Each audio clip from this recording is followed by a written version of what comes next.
Yo. It's a great day. It's a great day.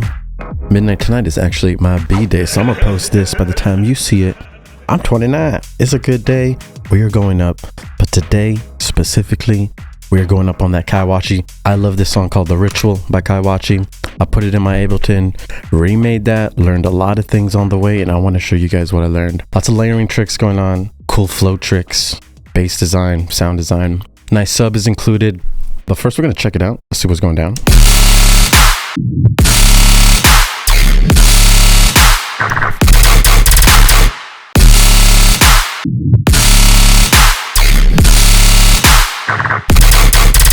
Ooh. You know what it is, you know what it is. So you see we got some long then at the end we get it with some tear out guns. This full project will be in my Patreon if you guys want to get this right away. Otherwise I will go over all the patches and stuff if you need. Serum presets as well will be in the Patreon at a lower tier. And then we are using some like tear out guns that I made, like these. And these are from my sample pack. So if you want to get my sample pack too, that's on DRIPMENT.com. And you guys can get the sample pack that I'm using in this too. First things first, the drums are super important because this is like the base of the rhythm here.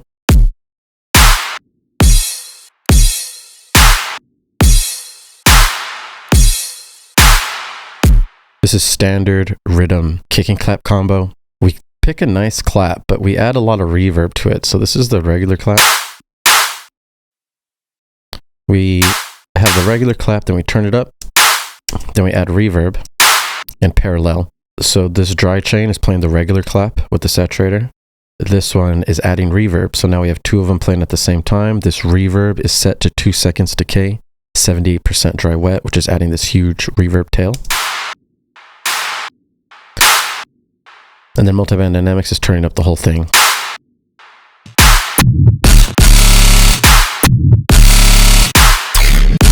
Now you hear it kind of filters out right here. And that's what he does with his original. So I have a bass right here, and we're filtering it out using this EQ8. So when the EQ8's off, sounds like this. But when we turn the filter on, putting it in a really cool space, only in that moment, kind of adding flow with this filter automation. So that's the on and off. Nice, nice, nice. Then we move on to the main basses, right? These downbeat basses. 2 different layers layered with this sub. We're going to get into all of these. Sample choice for the kick and clap is important. Find a nice fat kick, find a nice big clap, and then find a nice crash to put in your downbeats.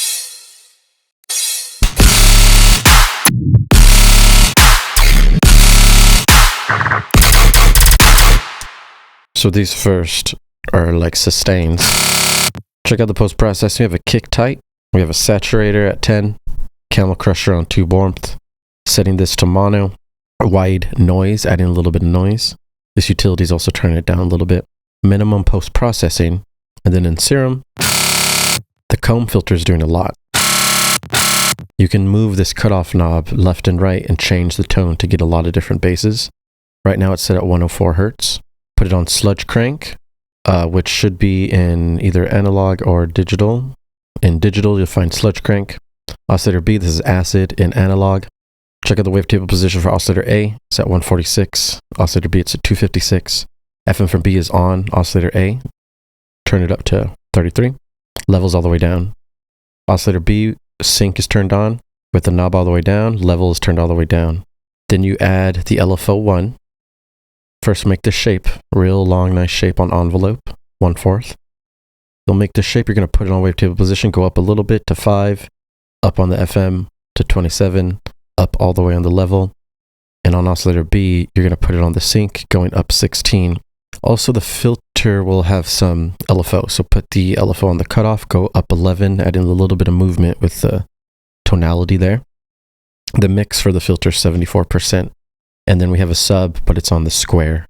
Level down, LFO is going up 36. That's the main patch. We then have distortion, phaser, compression, EQ and delay.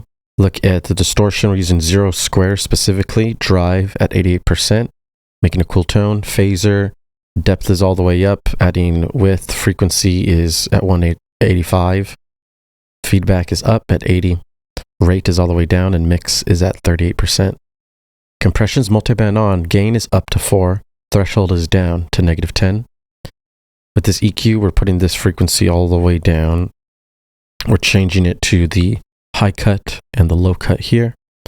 And then the cutoff will go on this frequency, going up 90, adding movement, making it like open up. Then the delays, last things, linked together, adding a metallic delay tone. They're really close at 24 milliseconds. Linked up, feedback all the way down, mix all the way up. There. That's our main patch, just like a regular sussy.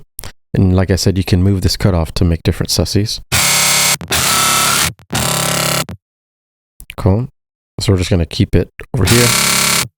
Then you're going to make a second layer, which is meant to be the wide layer. So everything's going to be the same post-processing wise, except we're going to add a Yo-Man at 57%.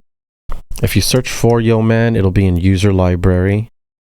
And then it's in the legacy presets, basically. It's in this section in your user library. So look around for Yo-Man. It's an older chorus preset. Going to use this, dry and wet's at 57%, then add the Haas effect to make it super wide. This is at 100%. This is just regular delay set to time, not sync. 1 millisecond, 20 milliseconds, feedback down, dry and wet up. This is making the sound wide. So that's our wide, mono. So we have 2 versions. Combine them, we get the full sound, and then we put the sub in the middle to fill the frequency spectrum fully. The second patch on wide is very similar, except we changed the filter to 59. We also changed the wavetable and oscillator B to 4088, which is an analog. The FM from B is slightly changed, is at 25%, and the wavetable position here is at 146. Everything else is exactly the same. The main thing here is the cutoff knob was moved so that we can find some lower frequencies, and you can adjust those to taste and really get as many variations as you want. Have fun with it. The sub is important. There's a G clip at the end of the chain. Keep this in mind. It's pumping at 5 dB on top of everything else. This auto pen right here, you can turn off. And then now we have 2 chains here. The sub, which is serum, kick tight, EQ8, saturator, camel crusher on tube, utility in mono, erosion, turned on. And then this is going to be the clean sine wave. Then we have a distortion layer underneath. This distortion layer is only letting the highs come through with this EQ8. And this is blending with the sub. They sound like this. If you need to, turn the randoms down to make sure that it doesn't change over time. Kind of want them to always stay the same. You don't want any phasing. Turning the randoms all the way down will help you with that. Open up serum. It's just a basic sine wave, but we use analog BD sine. It's usually like this. You turn it all the way up to get a little bit more harmonic sine wave here. It adds extra harmonics. We'll use this sine wave instead. LFO2 is on the level going all the way up. We use this to control the speed. But right now it's just a sustained bass. So it's at 1 bar, very long on trigger. No effects. Simple sine wave being pumped with the kick tight and the saturator. That's what's turning it up, as well as camel crusher. So big fat sub. G-clip does a lot. G-clip off. G-clip on. And that's just to fit it into the mix here.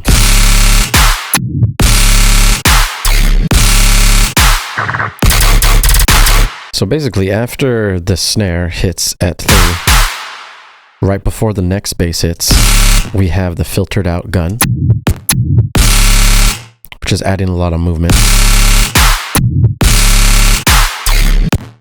And then the next gun is not filtered out.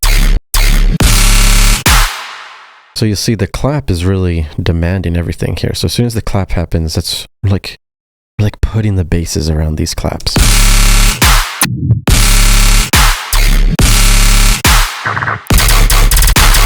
And you're really just flowing around that rhythm pattern, filling up the spaces. 3 slow basses with stuff in the middle, and then at the end phrase we have these guns going fast.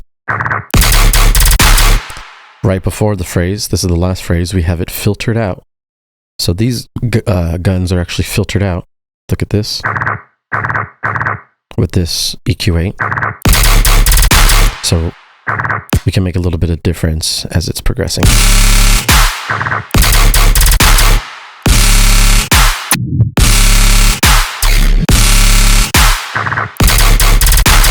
And that is how we get it done. You see, it just takes a couple different layers, combining those mono stereo layers, combining that sub layer. With Kai Waichi, you can try to get his exact tone, or you can just do similar things like him and try to get something loud, intense, high energy. Man, this dubstep is fun. I hope you guys enjoyed. Don't forget to like, comment, and subscribe. I will see you guys soon. Let me know in the comments what you want to see next. Peace out. A-Town.